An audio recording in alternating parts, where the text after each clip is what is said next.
Hi guys, welcome back to my channel. तो मैं आई हूँ आपके लिए न्यू ट्यूटोरियल लेकर मेकअप वाटरप्रूफ मेकअप के साथ। तो पहले मैंने अपना स्किन केयर कर लिया है अच्छे से। तो वीडियो स्टार्ट कर लेते हैं, बहुत लेट हो गया है।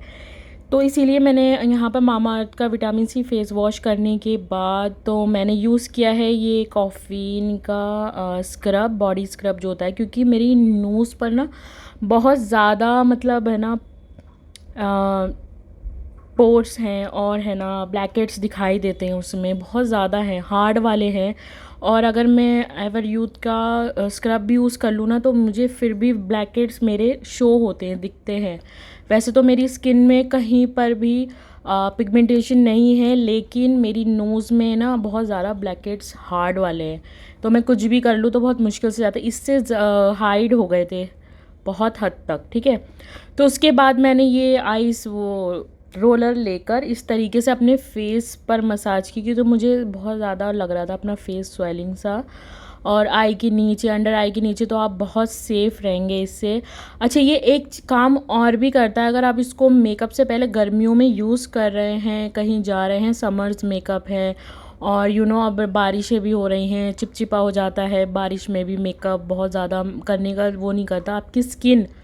आपकी स्किन इससे बहुत ज़्यादा अच्छी फ्लॉलेस दिखेगी और मेकअप ज़्यादातर टिकेगा, देर तक टिकेगा, क्योंकि आपके पोर्स को लॉक कर देगा। ठीक है जी, देखिए मेरी स्किन ऐसी दिख रही है। उसके बाद 5 सेकंड के बाद मैंने मेकअप स्टार्ट किया है। आज जो मैं मेकअप लुक करने वाली हूँ ना, वो बहुत ज़्यादा मतलब आप देखोगे कि स्टेप बाय स्टेप मैंने आपको दिखाया है कि क्या क्या चीज़ें मैं यूज़ करने वाली हूँ अपनी स्किन पर। मेरी स्किन भी देख सकते हैं आप कितनी क्लियर हो गई है, बिल्कुल क्लीन हो गई है, और मैंने कोई फ़िल्टर नहीं यूज़ किया है। ठीक है, मैंने आपको डायरेक्ट ही दिखाया है अपना फेस। ठीक है, उसके बाद मैंने ये टार्ट का कंसीलर लेके पहले अपनी आई को कंसील कर लिया अच्छे से दोनों साइड पर, क्योंकि इसका जो लाइट शेड है और इसकी जो कवरेज है ना, वो बहुत हाई उस पर है, लेवल पर है। इसकी कवरेज बहुत अच्छी रहती है, आजकल सब ये यूज़ कर रहे हैं। एक एल्फ का भी आता है, आप वो भी यूज़ कर सकते हो, उसकी भी कवरेज सेम इस जैसी ही है। ठीक है जी, तो हम ये क्यों करते हैं, हम ये इसलिए करते हैं क्योंकि हमारा आई लुक इन्हेंस लगे और अच्छा निकल के आए। ठीक है, तो इसे करने के बाद मैंने थोड़ा सा पाउडर लेके अपनी लिड को सेट कर लिया है, ताकि मेरी क्रीज लाइन नहीं पड़े, क्योंकि मुझे बार बार ब्लेंड करना पड़ेगा, वो मेरी आईज़ खुलेंगी तो। ठीक है, इसलिए मैंने हल्का सा, ज़्यादा नहीं, हल्का सा पाउडर अप्लाई किया है।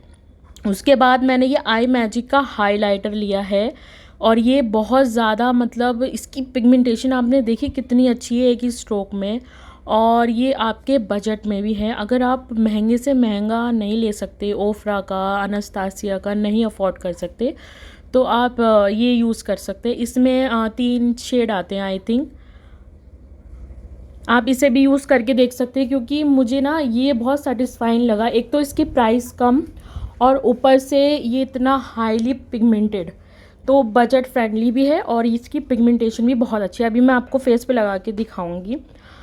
ठीक है, और ये मैंने यूज़ की है शॉपरेल की 1 पैलेट, तो उसमें से एक बिल्कुल लाइट शेड लिया है जो मैं अपनी क्रीज पर लगाऊंगी। क्योंकि आप ध्यान रखिए, अगर आप मेकअप कर रहे हैं तो आप लाइट शेड उठाइए। लाइट शेड उठाएंगे ना तो उसको हम डार्कर कर सकते हैं, डार्कर टोन पे जा सकते हैं, अगर आप कलर व्हील फॉलो करते हो तो।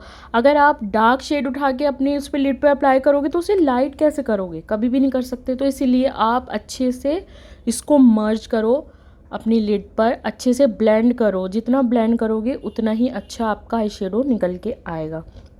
तो मेरा पहले से कुछ भी डिसाइड नहीं था कि मैं कैसा आई लुक करने वाली हूँ, क्योंकि मुझे ये भी ध्यान रखना था कि मुझे आप लोगों को वाटर प्रूफ भी दिखाना है कि वाटर प्रूफ मेकअप हुआ है या नहीं हुआ है। फिंगर टच भी करके दिखाना है कि मेरी बेस किस तरीके से बनती है, फ्लॉलेस रहती है। बाद में भी मैं आपको दिखाऊंगी, पानी डाल के दिखाऊंगी अपने फेस पे, पूरा मुँह धो के दिखाऊंगी कि मेरा फेस जो मेरा मेकअप है वो मतलब टिकता है बाद में या निकल जाता है। आईलैशेस भी सब लगी हुई होंगी जब भी मैं आपको दिखाऊंगी। तो उसके बाद मैंने सेकंड शेड लेके उसे अच्छे से ब्लेंड कर लिया। देखो मैं लाइट से डार्क पे जा रही हूँ, देखो दूसरी आइज़ देखो, मेरी ये वाली आइज़ देखो, डार्क पे जा रही हूँ। आपको भी इसी तरीके से लाइट टू डार्क करना है। अगर आप मेरे से मेकअप सीखना चाहते हो तो मैं आपको डिस्क्रिप्शन में अपना नंबर डाल दूँगी, तो अगर आप इंटरेस्टेड हो, बिगनर्स हो, बेसिक टू एडवांस सीखना चाहते हो, सेल्फ मेकअप सीखना चाहते हो, स्किन नॉलेज के बारे में सीखना चाहते हो, कलर व्हील थ्योरी सीखना चाहते हो, तो आप मुझे कांटेक्ट कर सकते हो। और मैं आपको मेकअप सिखाने मतलब हर जगह से आपको मैं नॉलेज देना चाहती हूँ। जितनी नॉलेज मुझे है मैं उतनी नॉलेज आपको देना चाहती हूँ कि आप भी ऐसा मेकअप कर सको। ठीक है, तो आप मुझे उन नंबर पे व्हाट्सएप करके अपनी वो बुक करवा सकते हो अगर आप इंटरेस्टेड हो तो। देखो मैंने सेम आई पे दोनों जगह बोथ कर लिया है। उसके बाद मैंने इसमें से एक, मेरा आज दिल था कि मैं हाँ शिमर शेड ना लगाऊं, मैं ऐसे ग्लॉसी सा भी लुक लगे और ज़्यादा मतलब हैवी भी ना हो। तो मैंने शॉपरिल पैलेट में से एक इस तरीके का शेड लेके, देखिए कितना पिगमेंटेड है। मैंने अपनी उंगली से उठाया, ब्रश से नहीं उठाया, फॉल आउट होता, तो इसलिए मैंने उंगली ही ठीक समझी है। तो देखो आप उंगली से कितना प्यारा इसका लुक देखो, इधर से पर्पल लग रहा है, उधर से ग्रीन लग रहा है, उधर से ब्लू लग रहा है, तो ऐसा कुछ इसका शेड निकल के आया था। फिर मैंने बैली के ब्रशेज़ हैं ये, उसमें से बिल्कुल स्मॉल ब्रश लेके एक हल्का सा ब्लैक कलर लेके स्मच कर दिया साइड में से, क्योंकि मुझे बहुत ज़्यादा वो लग रहा था कि इसको पूरा ब्लेंड होना ज़रूरी है। ठीक है, तो उसके बाद आते हैं जी, अगर आपको मतलब ऐसा लुक क्रिएट करना है ना, तो ये जल्दी से हो जाता है। इसमें ज़्यादा आपको वो सोचने की ज़रूरत नहीं है कि हम कौन सा वो इस्तेमाल कर सकते हैं कलर, और इसमें बहुत सारे कलर हैं पैलेट के अंदर। तो ये मैंने कलर बार की आई पेंसिल ले ली है और मैं लाइनर के बजाय मैंने इसको लगा के स्मच कर लिया है ब्रश की मदद से, क्योंकि मुझे विंग लाइनर नहीं चाहिए था। मेरा दिल नहीं है विंग लाइनर करने के लिए, पता नहीं क्यों मैंने इतने विंग लाइनर किए हैं अपने ऊपर कि मैं थक गई हूँ। अब मुझे ये था कि मैं स्मच करके ये देखिए, ये पेन है, टैटू पेन आता है, वो स्केच पेन जिसे कहते हैं, लाइनर स्केच पेन। तो मैंने उसे लेके थोड़ा सा उसके ऊपर अप्लाई कर दिया और ऐसे इन्हेंस कर दिया आगे से कि मेरी आई बड़ी लगे और अच्छी शार्प लगे। तो आप भी ये कर सकते हैं इस तरीके से, क्योंकि कभी कभी आपको विंग लाइनर में ही सब कुछ नहीं करना होता है, उसके अलावा भी आप ऐसे कर सकते हैं आगे से करके उसको आप मतलब एक शार्प लाइन दे सकते हैं जिससे आपकी आँख बड़ी लगे। ठीक है, उसके बाद मैंने ये फेरा रूसी का मस्कारा लिया है। ये थोड़ा सा एक्सपेंसिव है, इसकी जगह आप मेबेलिन का भी यूज़ कर सकते हैं। मेबेलिन में बहुत सारे ऑप्शन आ गए हैं, अब 4-4 5-5 मस्कारे आ गए हैं, बहुत ज़्यादा लॉन्चिंग हो गई है उसमें, आप उसमें से भी यूज़ कर सकते हैं। और ये मैंने ली है हुदा ब्यूटी की #7 लैशेज़, और ये बिल्कुल नेचुरल, थोड़ी सी एक्सपेंसिव थी, ये मेरे पास कब से रखी हुई थी, आज मैं इसे यूज़ कर रही हूँ। और थोड़ी सी एक्सपेंसिव जब मैंने ली थी इसे, कम से कम मुझे हो गए होंगे 6-7 महीने जब मैंने इसे बाय किया था, और अभी नहीं पता मुझे इसके प्राइजेस क्या हैं, लेकिन इसके हेयर बिल्कुल ऐसे थे जैसे मेरी रियल लैशेज़ के मतलब हेयर है, बिल्कुल नेचुरल लग रहे थे, कि लग ही नहीं रहा था कि मैं फ़ेक लैशेज़ लगा रही हूँ। और आज मैंने लेंस अवॉइड किए हैं क्योंकि मेरी आँख में थोड़ी सी प्रॉब्लम है, मेरी आई साइट बहुत ज़्यादा वीक है, तो आज मैंने लेंस को स्किप कर दिया। ठीक है, उसके बगैर भी देखिएगा हमारा लुक कितना फ्लॉलेस निकल के आएगा। तो ये मैंने लैशेज़ अप्लाई कर ली, ये देखो इतनी हल्की और इतनी मतलब मैं बता नहीं सकती आपको, लग ही नहीं रहा था कि मैंने लैशेज़ अप्लाई किए हैं अपनी आई पे, बहुत अच्छा नेचुरल लुक आ रहा था। तो इस तरीके से मैंने इसको ग्लू की मदद से थोड़ा सा लगा के रखा था। आप एकदम अप्लाई करोगे ना तो ये आपका मतलब नहीं पकड़ेगा उसको, ये हट जाएंगी, तो आपको थोड़ा वेट करना पड़ेगा ग्लू लगा के, कि आप थोड़ा इसको रख दो, थोड़ा सा ग्लू स्टिकी हो जाएगा ना जब आप यूज़ करो। उसके बाद मैंने एक फ़ैन लिया है, ये छोटा फ़ैन आपकी वैनिटी में बहुत ज़रूरतमंद है ये, और आपकी वैनिटी में होना ज़रूरी है, क्योंकि आपको गर्मियों में और ऐसे समर्स में ना बहुत ज़्यादा ज़रूरत पड़ने वाली है इसकी। आप इसको लैशेज़ में, स्किन को वो करने के लिए यूज़ करना ज़रूरी है, फ़ैन होना बहुत ज़रूरी है।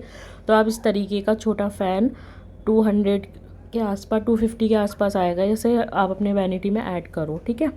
उसके बाद मैंने एक वेट वाइप्स लेकर उसे क्लीन कर लिया है। उसके बाद मैं एम्ब्रॉयज़ का ये मॉइस्चराइज़र ले रही हूँ। देखिए, अगर आपके पास ये वाला नहीं है ना तो आप सेटाफिल का भी ले सकते हो। सेटाफिल का बहुत कम बजट का है, आई थिंक मेरा ये 80-90 रुपीज़ का था छोटा। ये भी आपका बहुत अच्छा रहता है इसके कंपैरिजन में, अगर आप इतना इन्वेस्ट नहीं करना चाहते। उसके बाद मैंने जो यूज़ किया है वो है विटामिन सी का टोनर, क्योंकि मेरी स्किन जो है ना वो गर्मियों के हिसाब से बहुत ज़्यादा मतलब ऑयल आता है मेरी नोज़ पर, उस पर, तो मैंने टोनर करा है। टोनर स्प्रे करके उसे अच्छे से फैन से स्मच कर दिया अपनी स्किन में। उसके बाद मैंने एम्ब्रॉयज़ का ये मॉइस्चराइज़र थोड़ा सा अप्लाई किया है, क्योंकि मेरी स्किन बहुत अच्छी हो गई थी, फ्लॉलेस हो गई थी। उसके बाद टोनर आप ज़रूर यूज़ करें, क्योंकि टोनर क्या करता है, हमारे जो पोर्स होते हैं, हमारी पिगमेंटेशन होती है ना, उसे ब्लर कर देता है, थोड़ी देर के लिए स्टक कर देता है, जिससे आपका ऑयल अंदर से बाहर नहीं जा सकता और बाहर का मेकअप अंदर नहीं जा सकता, तो आपकी स्किन सेफ़ रहती है कुछ हद तक, ठीक है। तो ये हो गया है, आप थोड़ा सा वेट करो। मैंने वीडियो बहुत ज़्यादा फास्ट कर रखी है तो आपको लग रहा होगा मैं स्टेप बाय स्टेप लगा रही हूँ, नहीं, थोड़ा आपको रुकना है, क्योंकि आपको एक के ऊपर एक बेस नहीं बनाती जानी, क्योंकि वो आपकी स्किन ना एब्जॉर्व नहीं करेगी, पकड़ेगी नहीं प्रोडक्ट को, तो आपको थोड़ा वेट कर करके लगाना है। ये मैंने रिकोड का प्राइमर यूज़ किया, जहाँ पर मुझे नीड है मैंने वहीं पर यूज़ किया है, पूरे फेस पे नहीं लगाया, ठीक है। उसके बाद मैंने ये नार्स का फीजी फाउंडेशन लिया है, जो कि शेड उसमें आता है। इसकी जो क्वांटिटी है ना वो बहुत लाइट वेट है, आप इसकी कवरेज देख सकते हो, बहुत लाइट वेट फाउंडेशन है उसके अदर के मुकाबले में जो मैं यूज़ करती हूँ नार्स का। और ये ऐसा है कि आपको लगने के बाद बहुत ग्लो देगा, स्किन पर मर्ज हो जाएगा, और ऐसा नहीं लगेगा आपने कुछ हैवी सा, कुछ बेस ऐसी मतलब हैवी सी अप्लाई की अपने स्किन पर। देखो ये बहुत लाइट वेट है। अभी मेरी स्किन पे ऐसा लग रहा है कि मैंने बहुत हैवी वो लगाया, लेकिन नहीं, अभी जब ये मर्ज हो जाएगा ना, अच्छे से ब्लेंड हो जाएगा ना, उसके बाद आप देखना कितनी प्यारी ग्लो देगा ये स्किन में, एक लाइट लाइट सा शाइन सी, और कवरेज भी देगा। इससे आपको क्या लगेगा कि आपने कुछ हैवी अप्लाई नहीं किया है, ठीक है। ये लगने के बाद देखो मैंने क्या किया है, ब्लेंडर से अप्लाई नहीं किया है, क्योंकि ब्लेंडर जो है ना सारा हमारा प्रोडक्ट अब्जॉर्व कर लेता है अपने अंदर, वो हमारा प्रोडक्ट फिर कवरेज नहीं दे पाता। इसे मैंने पहले ब्रश की मदद से सारे में अच्छे से अप्लाई कर लिया इस तरीके से। फिर मैंने वेट ब्यूटी ब्लेंडर लिया, अच्छे से इसे आप अब्जॉर्व कर लें, पानी में सुखा लें उसके बाद, ठीक है। देखो मैं फिंगर टच करके आपको दिखाऊंगी अपनी बेस, मेरी फिंगर बिल्कुल भी मतलब फिंगर का बिल्कुल भी टोन निशान नहीं आ रहा है मेरे फेस पे, देखा आपने। तो इस तरीके से अगर आपकी फिंगर का बिल्कुल आपके फेस पे निशान आता है ना, तो समझ जाना कि आपकी बेस अच्छी नहीं बनी, आपने कुछ गड़बड़ करी है, ठीक है। अगर आपकी फिंगर का निशान नहीं आ रहा है आपके फेस पर, तो समझ लेना आपकी स्किन बहुत अच्छी, मतलब आपने बहुत अच्छी वो करी है, केयर करिए अपनी मेकअप करने से पहले। जो जो स्टेप मैंने बताया आप अगर वैसे करेंगे ना, तो आपकी बेस बहुत फ्लॉलेस बनेगी और फिंगर टच भी नहीं आएगा, ठीक है। उसके बाद मैंने टार्ट का हाइलाइटर लेके अपनी हाइलाइटर एरिया को हाईलाइट किया है, ठीक है। इस तरीके से बहुत लाइट लेना है आपको, हैवी बेस नहीं बनानी है, क्योंकि गर्मियां हैं, जितनी हैवी बेस जितनी लाइट बेस होगी ना, तो उतना ही आपका मेकअप ज़्यादा टिकेगा, ठीक है। और आज वाटरप्रूफ भी मेकअप है, तो मैं आपको दिखाऊंगी करके कि मेरा टच से मस नहीं होगा, ना हाइलाइटर, ना ब्लश, ना आई शेड, ना लैशेज़, ना लिपस्टिक, कुछ भी नहीं हटेगा। तो इस तरीके से मैंने फ़ैन की मदद से उसे भी देखो अच्छे से ड्राई कर लिया है। उसके बाद मैंने सी ग्लैम का ये कॉन्टोरिंग लेके इसको इस तरीके से मैंने कॉन्टोरिंग की एरिया पे अप्लाई कर दिया है, क्योंकि मुझे नीड है, मेरा फेस थोड़ा सा मतलब चबी है, तो इसलिए मैंने ये अप्लाई किया है। अगेन मैं ब्रश की मदद से इसे अप्लाई कर लूँगी, क्योंकि अगर मैंने यहाँ पर ब्यूटी ब्लेंडर यूज़ किया तो ये मेरा प्रोडक्ट खा जाएगा सारा और मुझे बिल्कुल भी रिज़ल्ट नहीं मिलेगा, ठीक है। इस तरीके से करने के बाद फिर हम क्या करेंगे, मैंने लिया था ये मेकअप स्टूडियो का सेटिंग पाउडर।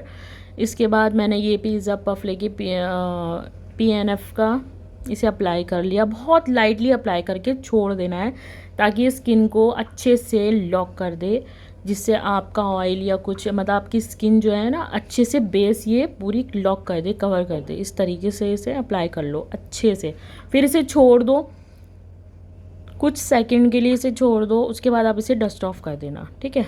लॉरा मर्सिया के अभी मैं यूज़ कर चुकी हूँ, इसका भी यूज़ कर चुकी हूँ। बहुत सारे हैं मेरे पास, ये 3-4 हैं। इसके बाद मैंने हुला का ये ब्राउजिंग लेकर अपनी जो मेरी जो मैंने कॉन्टोरिंग की थी उसको, उसकी लाइन को शार्प करा है, क्योंकि मुझे लग रहा था, मुझे नीड है कि मुझे दोबारा करना चाहिए। मुझे ज़्यादा लगती है कॉन्टोरिंग, मैंने आपको पहले बताया मेरा फेस थोड़ा सा गोल है, ठीक है।